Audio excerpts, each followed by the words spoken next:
Hello बच्चों, मेरा नाम अर्पित तिवारी और आप देख रहे हैं विंग्स एकेडमी की पहली क्लास। यूट्यूब की पहली क्लास होने वाली है। वीडियो में हम शुरू करने वाले हैं इलेक्ट्रिसिटी। आइए देखते हैं इलेक्ट्रिसिटी मतलब क्या। इलेक्ट्रिसिटी हमने देखा है कि पहले भी मैंने क्लासेस में बताया था कि फिजिक्स में हम तीन तरीके की फिजिक्स पढ़ते हैं। एक होती है स्टैटिस्टिक्स, एक होती है काइनेमेटिक्स और एक होती है डायनामिक्स। स्टैटिस्टिक्स और काइनेमेटिक्स में हम रेस्ट चीज़ों की बात करते हैं और काइनेटिक्स और डायनामिक्स में हम उन पार्टिकल्स की बात करते हैं जो मोशन में रहती है। इलेक्ट्रिसिटी चैप्टर में जब कोई चार्ज पार्टिकल रेस्ट में रहता है, जब कोई चार्ज पार्टिकल इलेक्ट्रिसिटी में रेस्ट में रहता है तो हम उसको बोल देते हैं इलेक्ट्रोस्टैटिक। और जब वही कोई पार्टिकल मोशन में है हम उसके मोशन की बात करेंगे। और इस चैप्टर इलेक्ट्रिसिटी में हम मोशन की ही बात करने वाले हैं कि जब कोई चार्ज पार्टिकल मोशन में, जैसे कि आप अपने घरों में देखते हैं कोई तार में कोई चार्ज जा रहा है तो वो चार्ज जैसे कि जा रहा है तो फ्लो हो रहा है ना, मोशन ऑफ चार्ज हो रहा है, तो हम उस चीज़ में इलेक्ट्रोडायनेमिक्स बोलेंगे, उसको बोलेंगे इलेक्ट्रोडायनेमिक्स।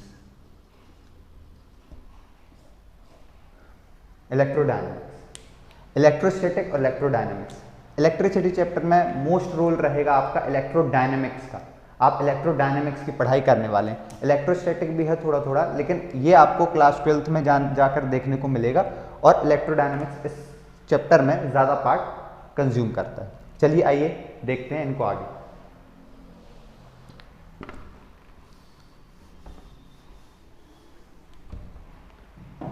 इलेक्ट्रोस्टैटिक में हम लिख सकते हैं कि it is a branch of physics. Physics की एक ब्रांच है जिसमें in which we study about the charges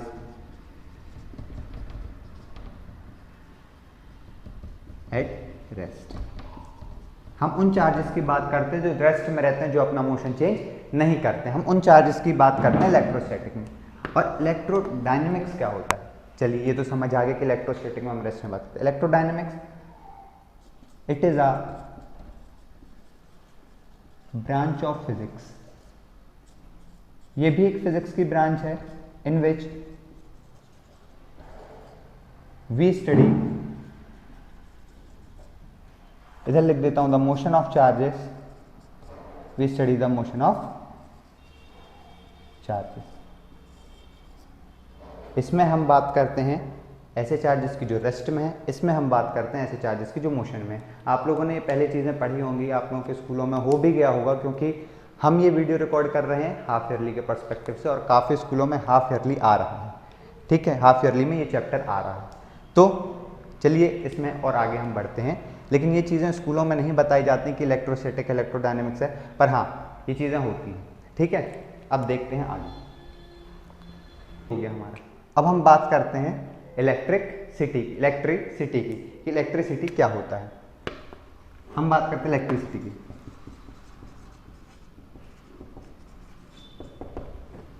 electricity क्या है? इलेक्ट्रिसिटी एक प्रकार की एनर्जी, आपने 9th क्लास में बहुत प्रकार की एनर्जी पढ़ी होगी, काइनेटिक एनर्जी, पोटेंशियल एनर्जी, और भी आपने जो 9th अपना चैप्टर था वर्क एंड एनर्जी वाला उसमें आपने पढ़ा होगा। उसी प्रकार से इलेक्ट्रिसिटी भी एक प्रकार की एनर्जी है which arises due to the flow of the charges के फ्लो होने के कारण इलेक्ट्रिसिटी होती है। चलिए, हमने इलेक्ट्रोस्टैटिक में देखा था चार्जेस रेस्ट में रहते हैं, हमने इलेक्ट्रोडायनेमिक्स में देखा था चार्जेस मोशन में रहते हैं। कैसे रहते हैं रेस्ट में और मोशन में, वो हम आगे की क्लासेस में देखते हैं। पर अभी हम देखते हैं कि चार्जेस होते क्या हैं, ये चार्जेस होते क्या हैं, किस तरीके से फ्लो होते हैं। देखो, इलेक्ट्रोस्टैटिक में तो रेस्ट में, इलेक्ट्रोडायनेमिक्स में तो मोशन में, पर ये चार्जेस हैं क्या होते हैं चार्जेस? आइए इनके ऊपर देखते हैं। चार्जेस। देखिए चार्जेस को हम कह सकते हैं, चार्जेस को हम कह सकते हैं कि आपकी बुक में यूजुअली शब्द मिलेगा फ्लो ऑफ इलेक्ट्रॉन्स। आपकी बुक में मिलेगा charges is a flow of electrons. ये चीज़ आपको बुक में देखने को मिल जाएगी, लिखी रहती है। पर इलेक्ट्रॉन्स मतलब क्या, इधर इलेक्ट्रॉन्स ही क्यों, प्रोटॉन्स क्यों नहीं, इलेक्ट्रॉन्स ही क्यों आया? चलिए देखते हैं। जब आपके पास कोई भी दो एटम होता है, मान लेते हैं इधर आपके पास एक कोई एटम है, क्योंकि ये आपका जो बना रहता है हर चीज़, everything is made up of atoms, हर चीज़ एटम की बनी हुई। हम मान लेते हैं एटम, प्रोटॉन कहाँ होता है, न्यूक्लियस के अंदर, और इसके आजू बाजू इलेक्ट्रॉन्स रिवॉल्व करते हैं। इसके आजू बाजू क्या करते हैं, इलेक्ट्रॉन्स रिवॉल्व करते हैं।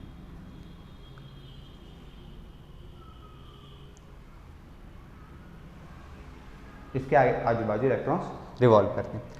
अब देखिए प्रोटॉन्स होते हैं इसके अंदर, हम किसी भी प्रकार का एक्सटर्नल फोर्स जब लगाएंगे, हम किसी भी प्रकार का जब एक्सटर्नल कुछ हीट देंगे या फिर कुछ फोर्स लगा देंगे, तो ये इलेक्ट्रॉन्स अपने लास्ट ऑर्बिट से बाहर आ सकता है। इसके लिए आसान है, पर ये वाला जो ऑर्बिट है,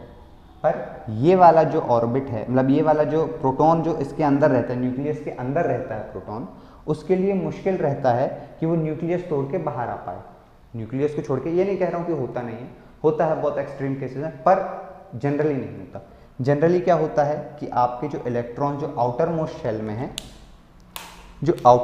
में है, वो आपके बाहर आते हैं। फिर उसके बाद आप जैसे जैसे हीट देते जाओगे तो इलेक्ट्रॉन्स और बाहर आते जाएंगे, जैसे जैसे आप एनर्जी प्रोवाइड करते जाओगे। ठीक है, आपकी ये जो चीज़ है वो यहीं के यहीं ही रहती है। आपके जो प्रोटॉन्स रहते हैं, प्रोटॉन्स एक न्यूक्लियस के अंदर ही रहते हैं। जब प्रोटॉन्स न्यूक्लियस के अंदर रहते हैं तो ये वाला जो न्यूक्लियस का जो, इसको हम न्यूक्लियर शील्डिंग बोलते हैं, जिसको हम आगे क्लासेस में देखेंगे। जो न्यूक्लियर शील्डिंग होता है वो रेजिस्ट करता है कि उसके न्यूक्लियस से प्रोटॉन्स बाहर आ सकें, इस कारण सिर्फ इलेक्ट्रॉन्स बाहर आते हैं, और चार्जेस को हम फ्लो ऑफ इलेक्ट्रॉन्स बोलते हैं। चार्जेस आपने दो प्रकार के पढ़े होंगे, एक होता है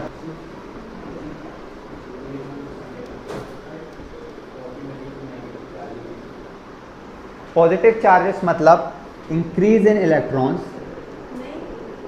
increase in protons and decrease in electrons. ठीक है, और नेगेटिव चार्ज मतलब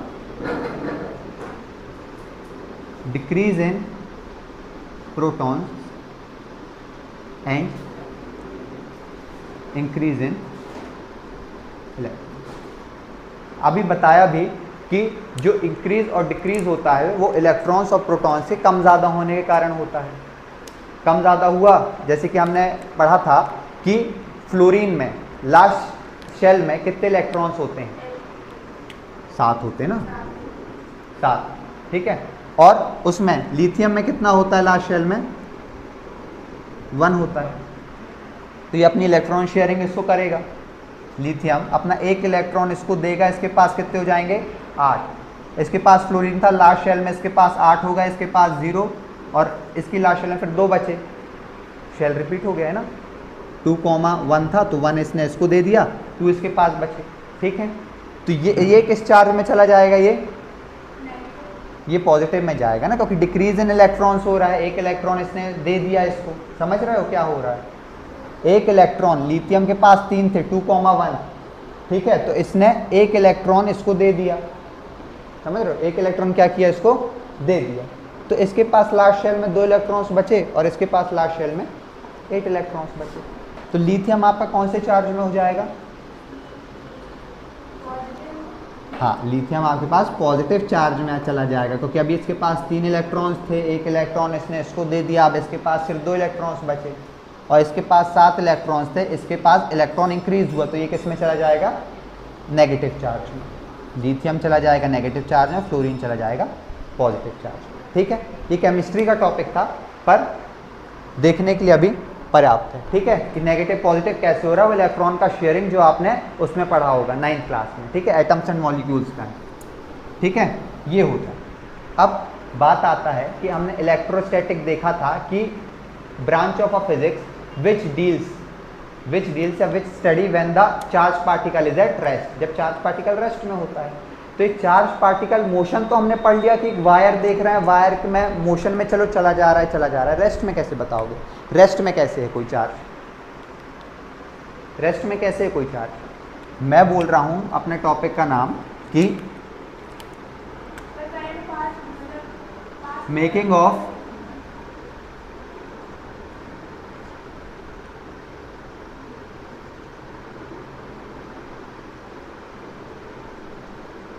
चार्ज पार्टिकल एट रेस्ट। मैंने बोला अगर कोई पार्टिकल रेस्ट में है, तो उसको कैसे अपन प्रोड्यूस कैसे कर सकते हैं? पहले तो प्रोड्यूस करने का पूछेंगे ना कि भैया चार्ज पार्टिकल रेस्ट में तो प्रोड्यूस कैसे हो, बताइए। पहला एक ही मेथड है इसका जो आप पढ़ोगे, बाय रबिंग।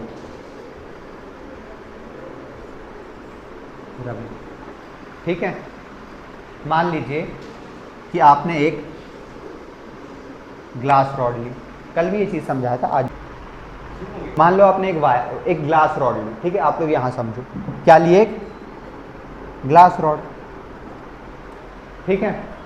और आपने एक सिल्क का कपड़ा लिया, क्या लिया? सिल्क का क्लॉथ लिया, ठीक है। और सिल्क के क्लॉथ को उसके ग्लास रॉड के आजू बाजू से घिस दिया, ठीक है। सिल्क के कपड़े को घिस दिया, इसमें कुछ चार्ज आ जाएगा, इसमें कुछ चार्ज आ गया मान लेते हैं। अभी चलो दिख गया आपको प्लस प्लस चार्ज था, प्लस प्लस आ गया, ठीक है। उसी साइड आपने एक प्लास्टिक की रॉड लिया आपने एक प्लास्टिक की रॉड, और उसमें आपने कॉटन का कपड़ा या फिर वूल मान लेते हैं, ठीक है। वुलन क्लॉथ आपने घिस दिया, वुलन क्लॉथ आपने घिस दिया प्लास्टिक की स्केल में, प्लास्टिक के स्केल में आपने वुलन क्लॉथ पर रब कर दिया, ठीक है। तो इसमें भी कुछ चार्ज आ गया, इसमें भी कुछ चार्ज आ गया। अब पता कैसे किया जाए कि ये पॉजिटिव था कि नेगेटिव था? कैसे पता कर सकते हैं इसको कि ये चार्ज पॉजिटिव था कि नेगेटिव था? कौन सी ट्रिक? नहीं, हमने जो साइंटिस्ट थे, ठीक है, साइंटिस्ट का नाम था बेंजामिन फ्रैंकलिन, ठीक है। ये जो साइंटिस्ट थे उन्होंने क्या किया, इन दोनों रॉड को पास लेकर आए, अब जब ये दोनों रॉड को पास लेकर आए तो इनकी प्रॉपर्टीज एक दूसरे से अपोजिट थी, एक ऐसी, ठीक है। मान लेते हैं कि अगर इस साइड जा रहा है तो एक इस साइड जा रहा है, एक ऐसे घूम रहा है तो एक ऐसे घूम रहा है, एक क्लॉकवाइज एक एंटी क्लॉकवाइज, इनकी दोनों चीजें अपोजिट डायरेक्शन में जा रही थी, कहीं भी आप ये नहीं देखोगे कि सिमिलर थी, ठीक है। अब अगर मान लो मैं वो साइंटिस्ट होता, फॉर एन एग्जाम्पल मान लो मैं एक साइंटिस्ट होता, ठीक है। अब बेंजामिन फ्रैंकलिन थे, अर्पित फ्रैंकलिन मान लो, ठीक है, वैसे घुंघराले बाल वाले, ठीक है। मान लो मैं वो साइंटिस्ट होता, तो मेरे को प्लस और माइनस पॉजिटिव नेगेटिव चार्ज नहीं पसंद, तो मैं इसको अल्फा चार्ज बीटा चार्ज बोल देता हूँ, अल्फा चार्ज। अब कोई चार्ज पैदा हुआ तो पॉजिटिव नेगेटिव लेकर तो पैदा नहीं हुआ, समझ रहे हो कि सर मैं पॉजिटिव ही हूँ तो पॉजिटिव बोलो, नेगेटिव है नेगेटिव। बेंजामिन फ्रैंकलिन ने इन दोनों पे अलग अलग प्रॉपर्टीज देखी, आया समझ में? इन दोनों की जो टेस्ट किए उन दोनों की अलग अलग प्रॉपर्टीज देखी, एक दूसरे से अलग थे, इसलिए इसके चार्ज को उन्होंने पॉजिटिव चार्ज बोल दिया और इसके चार्ज को नेगेटिव चार्ज बोल दिया। अगर अब आप मेरे से बोल दो कि सर मान लो मेरे पास एक स्टील का वो है और कोई भी एक कॉटन का कपड़ा है या ये फिर है, हमने उसमें रब किया तो कौन सा चार्ज आ जाएगा? ठीक है, आपने बोल दिया सर मेरी टी शर्ट है, मेरी टी शर्ट में आप ये स्केल को रब कर दो, जो आप जैसे लाइन खींचते हो, कौन सा चार्ज आएगा? आप ऐसे नहीं बता सकते कौन सा चार्ज आएगा, ठीक है।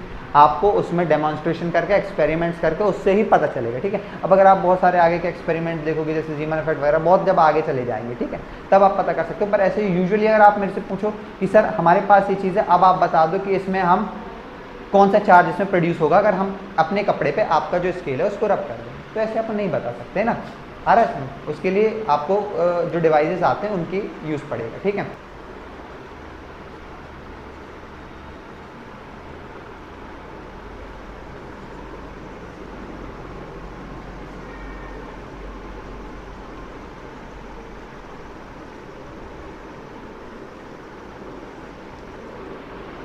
हमारे टॉपिक का नाम क्या है अगला? Fundamental of electrostatic. अभी हम इलेक्ट्रिसिटी के ब्रांच की बात कर रहे हैं, इलेक्ट्रोस्टैटिक की, ठीक है, जहां पर कोई भी चार्ज पार्टिकल रेस्ट पे है तो रेस्ट पे ही रहेगा, मतलब चार्ज पार्टिकल रेस्ट में, हम उसकी पढ़ाई कर रहे हैं, ठीक है, रेस्ट पे तो रेस्ट पे रहेगा, वो बात नहीं है, चार्ज पार्टिकल जो रेस्ट पे उसकी पढ़ाई कर रहे हैं हम लोग अभी। चलो फंडामेंटल, इसका एक लॉ है, ठीक है, ये लॉ प्रूवन नहीं है कि सर आप इसको प्रूव करके बताओ, कुछ चीज़ें होती ना कि हाँ वो है तो है ना, अपन इसको प्रूव नहीं कर सकते कुछ चीज़। हाँ क्या एक्सियम, एक्सियम, हाँ जैसे चैप्टर 5 में आपने पढ़ा होगा यूक्लिड ज्योमेट्री में एक्सियम, पोस्टुलेट्स वगैरह, एक्सियम में कोई प्रूफ नहीं है, ठीक है, एक्सियम से क्या है, कोई प्रूफ नहीं है, वो चीज़ है तो है, ठीक है। इसमें भी जैसे मैं बोलूँ कि अगर आप मार्कर को अपने नीचे ऐसे छोड़ा तो नीचे गिर गया, अब आप उसके दे दो सर ग्रेविटेशनल थ्योरी है ये वो ब्ला ब्ला है ना, तो वो चीज़ें हैं लेकिन उसका कोई प्रूफ नहीं, ठीक है, तो फंडामेंटल लॉ इसका कुछ प्रूफ नहीं होता, ठीक है। इसमें क्या होता है, फंडामेंटल लॉ ऑफ फिजिक्स कहता है, वो तो मैथ्स वाला बता दिया, फंडामेंटल लॉ ऑफ फिजिक्स बोलता है कि like charges repel each other and unlike charges attract each other, attract each other. आज मैं एक्सपेरिमेंट भी करने वाला था, ये वाला, एक बलून लेकर आते, उसको हम यहाँ टांगते हैप्पी बर्थडे की तरह, और एक दूसरे बलून को हम घिसते, ठीक है, फिर देखते उसमें कौन सा चार्ज आता, आ रहा है समझ। फंडामेंटल लॉ ऑफ फिजिक्स ये कहता है, अभी मेरी बात को इधर सुनो, लिखना बंद करो, फंडामेंटल लॉ ऑफ फिजिक्स ये कहता है, फंडामेंटल लॉ ऑफ इलेक्ट्रोस्टैटिक ये कहता है कि अगर ऐसे दो ऑब्जेक्ट्स हैं, ऐसे दो ऑब्जेक्ट्स, मान लो मेरे पास ये जो दो मार्कर हैं इनमें नेगेटिव चार्ज है ना, इनमें क्या है, नेगेटिव चार्ज है, मतलब कि दोनों में एक जैसा चार्ज है, तो क्या होगा जब मैं इनको पास लाऊंगा तो एक दूसरे के अपोजिट डायरेक्शन में जाएंगे, ठीक है, एक जैसा चार्ज है। अगर अब चाहे इसमें मैं मान लेता हूं मेरे मार्कर में माइनस माइनस चार्ज था, माइनस माइनस चार्ज था, क्या करेंगे, एक दूसरे को रिपेल करेंगे, ठीक है, अपोजिट डायरेक्शन में जाएंगे। अगर सेम चार्ज है तो ये रिपेल करेगा, रिपेल, ठीक है, अगर प्लस है तब भी क्या करेगा, ये रिपेल करेगा, सेम चार्ज है, प्लस प्लस है तो भी क्या करेगा, ये रिपेल करेगा, अपोजिट डायरेक्शन में जाएगा। और अगर मैं कह दूं कि एक में माइनस और एक में प्लस, हाँ अट्रैक्ट हो जाएगा। जैसे कि मैग्नेट का एग्जांपल लो, हम मैग्नेटिक इफेक्ट्स में देखेंगे, मैग्नेट का अगर साउथ साउथ पोल जोड़ने की कोशिश करेंगे तो क्या होगा, मैग्नेट का है ना माउथ माउथ रिपेल करेगा, अपोजिट डायरेक्शन में जाएगा साउथ साउथ पोल को, और नॉर्थ नॉर्थ पोल को करोगे तो रिपेल करेगा, अगर नॉर्थ साउथ को करोगे तब वो चिपकेगा ना, अट्रैक्ट कर जाएगा, ठीक है, तो वो चीज़ है। अगर प्लस प्लस चीज़ है, प्लस प्लस चार्ज है तो ये क्या कर जाएगा, आपका अट्रैक्ट कर जाएगा, ठीक है, माइनस माइनस करेगा तो ये अट्रैक्ट,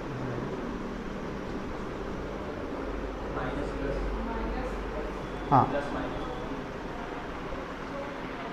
ठीक है, ये है, आया समझ में इतना, लिख लो। Fundamental law of electrostatic, like charges repel each other and unlike charges attract each other. Topic का नाम डालिए इलेक्ट्रिक करंट, इलेक्ट्रिक करंट, ठीक है, या फिर होता है सिर्फ करंट समझ लो, या इलेक्ट्रिक करंट कुछ भी।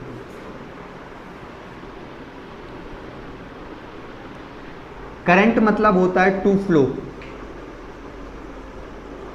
अगर हमने बोला वाटर करंट, हमने बोला एयर करंट, हमने बोला विंड करंट, एयर विंड एक ही, विंड करंट बोल दिया हमने, तो क्या हो रहा है, जैसे मैंने वाटर करंट बोल दिया मतलब वाटर का फ्लो, फ्लो ऑफ वाटर, ठीक है। अगर मैंने बोला विंड करंट तो क्या हो रहा है, हाँ फ्लो ऑफ विंड, ठीक है, किसी भी चीज़ के फ्लो को हम बोलते हैं करंट, ठीक है। अगर मैंने बोला हुआ इलेक्ट्रिक करंट तो किस चीज़ का फ्लो होगा, हाँ flow of charges, flow of charges, charges का फ्लो होगा, है ना। एक कंडक्टर है आपके पास, मान लो आपके पास एक कंडक्टर है, ये वायर का कंडक्टर है, ठीक है, बीच का वो लकड़ी वाला, ठीक है।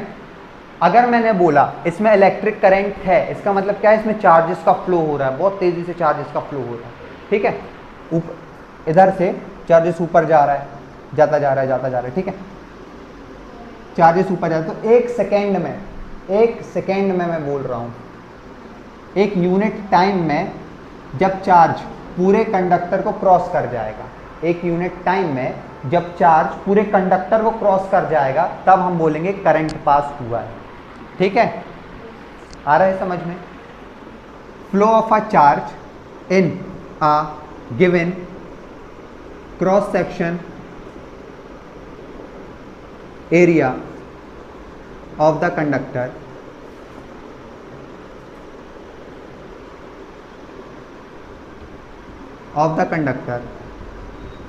in unit time, मतलब कि एक यूनिट टाइम में, यूनिट मतलब एक, ठीक है, टाइम की यूनिट क्या होती है? सेकेंड। तो एक यूनिट टाइम में जितना चार्ज उससे निकल गया, कंडक्टर से निकल गया, उसको हम बोलते हैं करंट। ठीक है, उसको क्या बोलेंगे? करंट। करंट को रिप्रेजेंट करते हैं आई से, करंट को रिप्रेजेंट करते हैं हम आई से। ये करंट का रिप्रेजेंटेशन वाला सिंबल है। चार्ज को रिप्रेजेंट, देखो करंट का फॉर्मूला होता है charge upon time, charge travel in the given time, charge travel in the given time. Charge का फॉर्मूला होता है, मतलब चार्ज का सिंबल होता है Q अपॉन में T।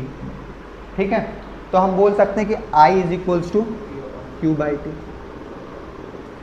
कुछ बुक में आपको स्मॉल q मिलेगा, है ना। अगर स्मॉल q मिल जाता है ऐसे, क्या हो गया ये, है ना, ऐसे मत करने लग जाना, क्योंकि आगे जाके आपको स्मॉल q ही मिलेगा, है ना।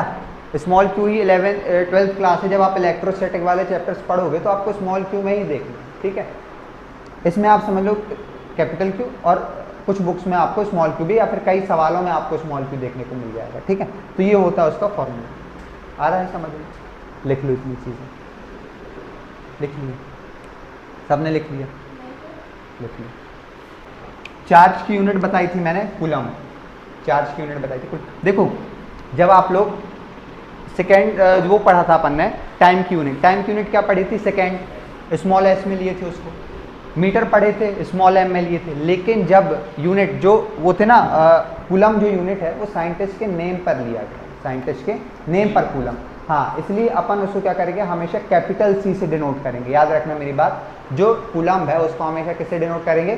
कैपिटल C से, छोटे c से नहीं। क्यों? क्योंकि वो एक साइंटिस्ट के नाम पे, जब भी कोई भी यूनिट साइंटिस्ट के नाम पे ली जाती है, जैसे अपन ने न्यूटन देख लिया, न्यूटन भी, हाँ, तो वो भी कैपिटल से लिखते हैं। ठीक है, तो कोई भी साइंटिस्ट के नाम पे जब ऐसा यूनिट ली जाती है तो अपन उसको किस में लिखते हैं? कैपिटल लेटर्स में। ठीक है, चार्ज की जो ऐसा यूनिट होती है, चार्ज की जो यूनिट होती है वो क्या होती है?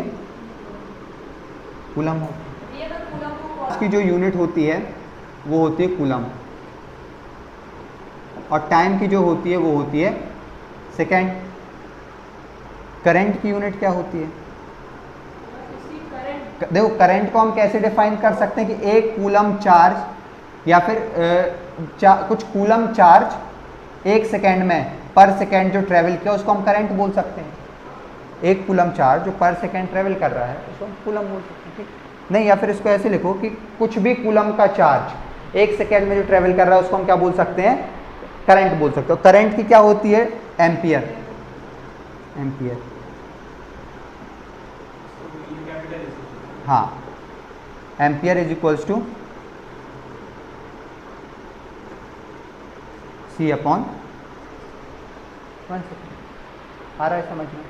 ठीक है, करंट की यूनिट होती है एम्पियर। इसको भी दिया था एंड्रयू मैरी एम्पियर के नाम पे, साइंटिस्ट थे एंड्रयू मैरी एम्पियर, उन्होंने इसका ऐसा यूनिट दिया था, उन्होंने इसका ऐसा यूनिट बताया था, इसलिए हम उसको उनको यूनिट को उनके नाम पे हम बोल देते हैं। ठीक है, लिख लीजिए इतना।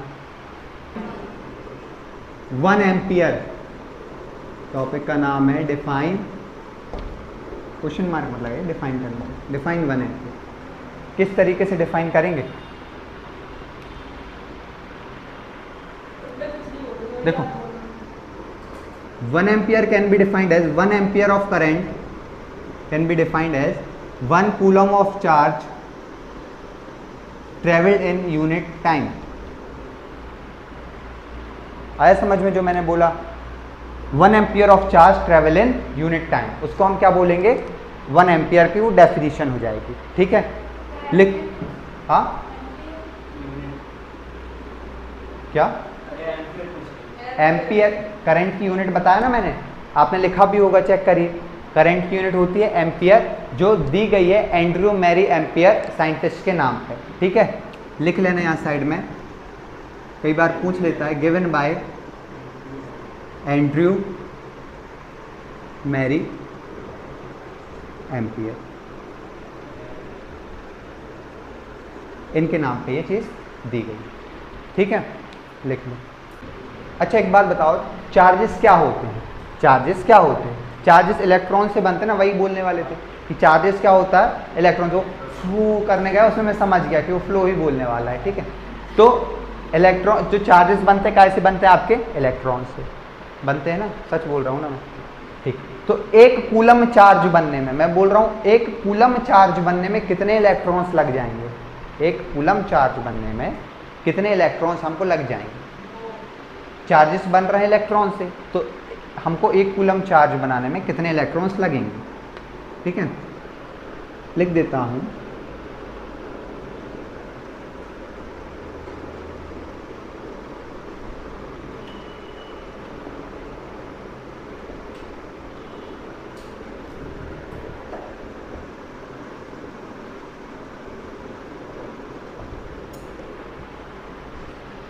बताइए। हाँ,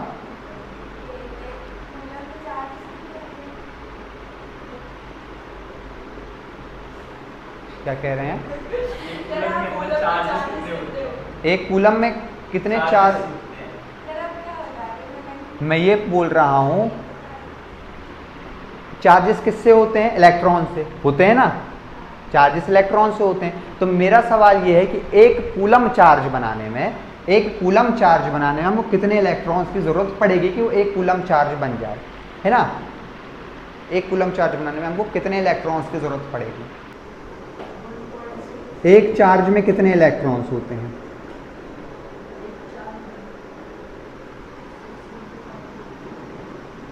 वो होते हैं 1.6 into 10 to the power -19 coulomb. इतने इलेक्ट्रॉन्स होते हैं। इलेक्ट्रॉन्स की यही होती है ना, आपने पढ़ा होगा 9th क्लास में, 1.6 इंटू 10 टू द पावर -19। अब आप एक बात बताओ कि एक इलेक्ट्रॉन में इतना चार्ज होता है, चार्ज ऑन वन इलेक्ट्रॉन, एक इलेक्ट्रॉन में इतना चार्ज होता है। चलिए ये भी मैंने हिंट दे दी। तो एक चार्ज में कितने इलेक्ट्रॉन्स होंगे? हाँ, एक कूलम चार्ज में एक इलेक्ट्रॉन्स में इतना चार्ज है, एक चार्ज में इतने इलेक्ट्रॉन्स होते हैं। तो एक कूलम चार्ज मतलब एक इलेक्ट्रॉन में इतने चार्ज हैं, तो एक चार्ज में कितने इलेक्ट्रॉन्स होंगे? एक इलेक्ट्रॉन में इतने चार्जेस हैं। एक इलेक्ट्रॉन में आपकी बुक में सीधे से न्यूमेरिकल वैल्यू दे दी गई है ना, न्यूमेरिकल वैल्यू दे दी गई है इसकी। भाई हम न्यूमेरिकल वैल्यू देखते हैं आती कैसे। ठीक है, एक इलेक्ट्रॉन में इतने चार्ज होते हैं, तो एक चार्ज में कितने इलेक्ट्रॉन्स होंगे? एक इलेक्ट्रॉन में इतने चार्ज, तो हम कह सकते हैं 1 कूलम का जो चार्ज होगा वो 1/1.6 इंटू 10 टू द पावर -19 हो जाएगा। एक इलेक्ट्रॉन में इतने, तो एक कूलम में, इसको अपन ने अपॉन में ले गए। ठीक है, अब इसको सॉल्व करिए। 1 coulomb is equal to 10 to the power -19 था, ऊपर चला जाएगा, 10 टू द पावर 19 अपॉन 1.6 हो जाएगा। देखिए इधर, अब हम इसको लिख देते हैं 10 into 10 to the power 19 upon में 1.6। इसको इससे डिवाइड करके देखते हैं। ठीक है, 5 बार में तो 8 आएगा, है ना? 8 आएगा। 5 बार में कितना आएगा? 8 आएगा। 6 बार में करके देखते हैं। ठीक है, तो इसको एक बार काम करते हैं, डिवाइड कर देते हैं।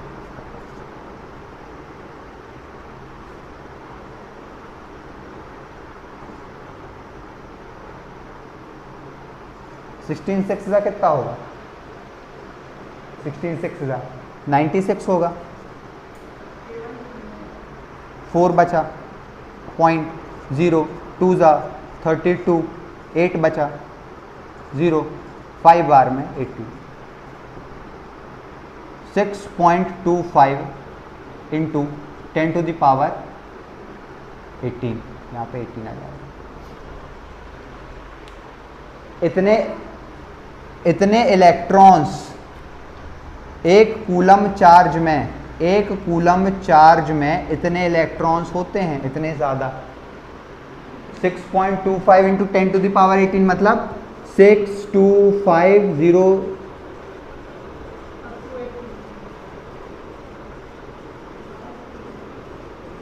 इतने इलेक्ट्रॉन्स एक कूलम चार्ज में। मतलब कि अगर मैंने बोला कि 1 एम्पियर का करंट एक वायर में बह गया, तो आपके दिमाग में आना चाहिए कि एक सेकेंड में इतने इलेक्ट्रॉन्स उस वायर से बह गए, इतने इलेक्ट्रॉन्स उस वायर में बह गए। देखो अगर इस चीज़ से लेना देना नहीं है, चलो हो गया ना, तो लेकिन एक बार सोचो कितनी स्पीड की एक सेकेंड में इतने सारे इलेक्ट्रॉन्स बह गए उसमें। हम सिर्फ देखे स्पीड कैसे, मतलब बहुत जल्दी हो जाएगा ना, बहुत जल्दी हो जाएगा वो एक सेकेंड में। तो सोचो एक सेकेंड में कितने ज़्यादा इलेक्ट्रॉन्स बह गए एक वायर से, इतने ज़्यादा गिनती। एक एम्पियर में 6.25 into 10 to the power 18 charge, एक कूलम में इतने इलेक्ट्रॉन्स एक सेकेंड में ट्रेवल कर रहे हैं, इतने इलेक्ट्रॉन्स एक सेकेंड में ट्रेवल कर रहे हैं। आया समझ में? 1 एम्पियर की वैल्यू ये आती है, ठीक है। चलिए अगर पूछा जाता है डिफाइन 1 एम्पियर, तो एम्पियर को डिफाइन कर सकते हो है ना, चार्ज ट्रेवल लेना unit time is called ampere, और फिर उसके बाद आप इस चीज़ को सॉल्व भी करके बता सकते हो, ठीक। डायरेक्शन ऑफ करंट, हमेशा देखो ये चीज़ कोई प्रूवन नहीं थी, ये चीज़ मान ली गई थी कि जो करंट की डायरेक्शन है वो हमेशा पॉजिटिव टर्मिनल से नेगेटिव टर्मिनल की। अगर ये पॉजिटिव टर्मिनल है, एक बैटरी का ये पॉजिटिव टर्मिनल है, ठीक है, वो अपन समझेंगे। ये नेगेटिव, तो हमेशा सेल जो चार्ज रहेगा वो ऐसे जाके ऐसे और नेगेटिव में चला जाएगा, ठीक है। ये आपका कहीं से प्रूवन नहीं था, ये चीज़ ली गई थी कि चार्ज जो है पॉजिटिव टर्मिनल से नेगेटिव टर्मिनल की तरफ जाता है। आया समझ में? मतलब जो करंट है वो पॉजिटिव टर्मिनल से नेगेटिव टर्मिनल की तरफ जाता है, ठीक है। देखो लिख सकते हैं हम कन्वेंशनली चार्ज, या फिर चार्ज नहीं करंट, मैं बार बार चार्ज बोल रहा हूं पर इसको सुधारना, यहाँ पे करंट है। Current travels from positive terminal to the negative terminal of the battery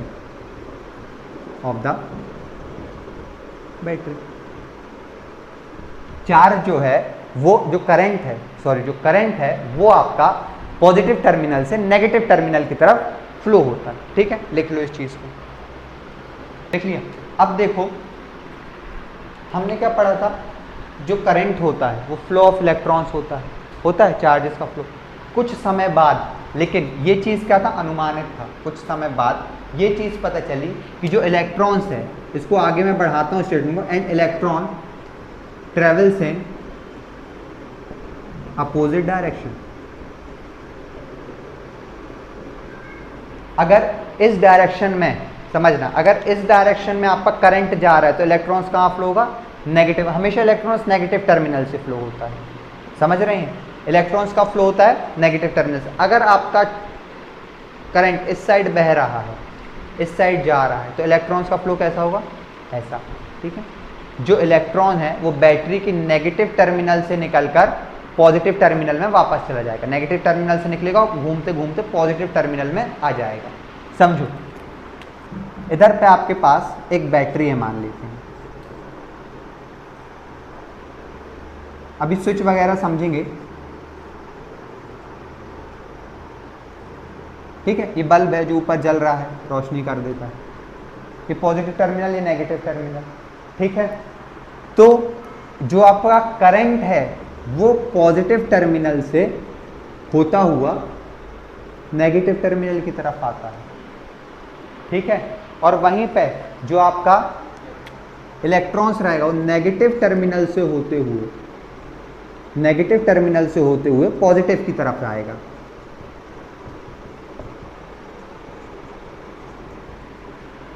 आया समझ में? करंट पॉजिटिव से नेगेटिव की तरफ जाता है और जो इलेक्ट्रॉन होता है वो नेगेटिव से पॉजिटिव की तरफ जाता है। ठीक है, चलिए बना लो इस सर्किट को और इससे समझ भी ज़्यादा आ जाएगा। इधर लिखना flow of electron, flow of electric current, flow of electric current is always opposite to the flow of electrons। जब आप ये चीज़ 12th में देखोगे ना, अभी तो ये शायद इतने काम में ना आए, पर जब आप ये चीज़ 12th में देखोगे तब आपको समझ में आएगा कि हाँ हमने पढ़ा था कि इलेक्ट्रॉन्स और इलेक्ट्रॉन्स का फ्लो, करंट का फ्लो एक दूसरे से अपोजिट डायरेक्शन में रहता है। ठीक है, लिख लो। आज का लास्ट टॉपिक देखते हैं जो है circuit.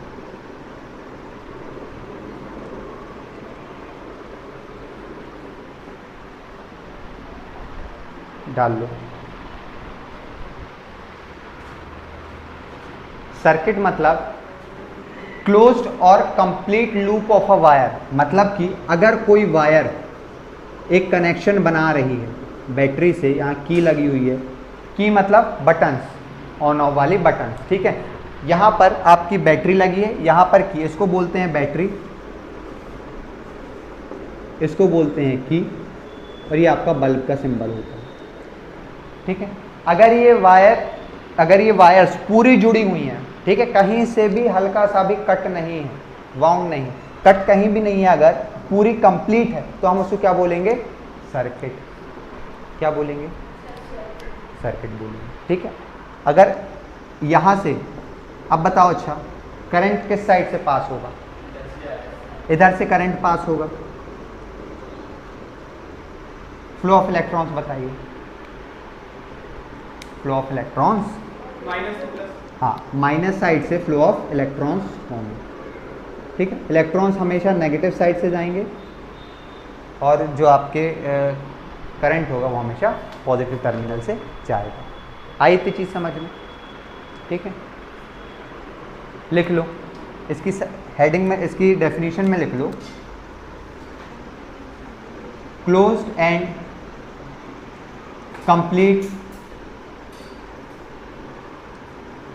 loop in which flow of electrons take place is called circuit।